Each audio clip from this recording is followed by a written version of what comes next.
ব্রাহ্মণবাড়িয়ায় সরকারিভাবে ধান চাল সংগ্রহ কার্যক্রম চলছে।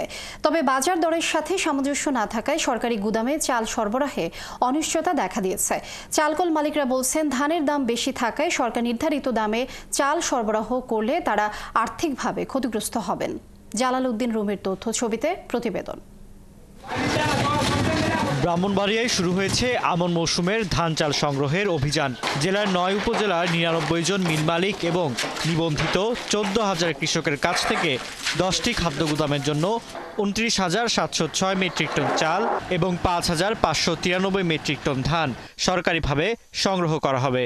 এজন্য প্রতি কেজি আতপ চাল ৪৬ টাকা, সিদ্ধ চাল ৪৭ টাকা এবং ধান ৩৩ টাকায় সংগ্রহের দাম বেঁধে দিয়েছে সরকার। চালকল মালিকরা বলছেন, বাজার দরের সাথে সামঞ্জস্য না থাকায় সরকারি গুদামে চাল সরবরাহ করতে তাদের সমস্যা হচ্ছে। আর সরকারের বেঁধে দেওয়া দামে চাল সরবরাহ করে কেজি প্রতি ৫ থেকে ৬ টাকা লোকসান গুনতে হচ্ছে। সরকারের সাথে চুক্তিকৃত চাল যে সরবরাহ করতেছি, আমরা উৎপাদন খরচে আমাদের হইতেছে।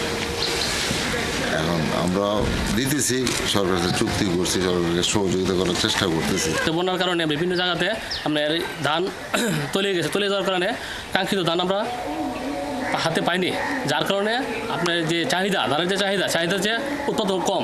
সরকার দিছে ৪৭ টাকা, আমাদের পড়তা হইতেছে ৫৫ থেকে ৫৬ টাকা, প্রতি কেজিতে ৫ থেকে ৬০ টাকা লস হইতেছে। আর উপজেলা খাদ্য কর্মকর্তা জানান, সংগ্রহ অভিযান সফল হবার ব্যাপারে আশাবাদী তারা।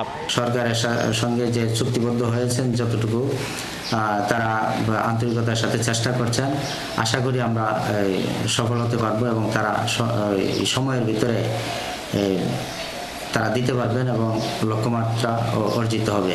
এ পর্যন্ত ৫,১০২ মেট্রিক টন সিদ্ধ, ১,৬৪৫ মেট্রিক টন আতপ এবং ৯৩ মেট্রিক টন ধান সংগ্রহ করা হয়েছে। আমন ধান ও সিদ্ধ চাল সংগ্রহ চলবে ২৮ ফেব্রুয়ারি ২০২৫ পর্যন্ত এবং আতপ চাল সংগ্রহ কার্যক্রম চলবে ১৫ মার্চ ২০২৫ পর্যন্ত। ফারদিন নীরব, ৭১।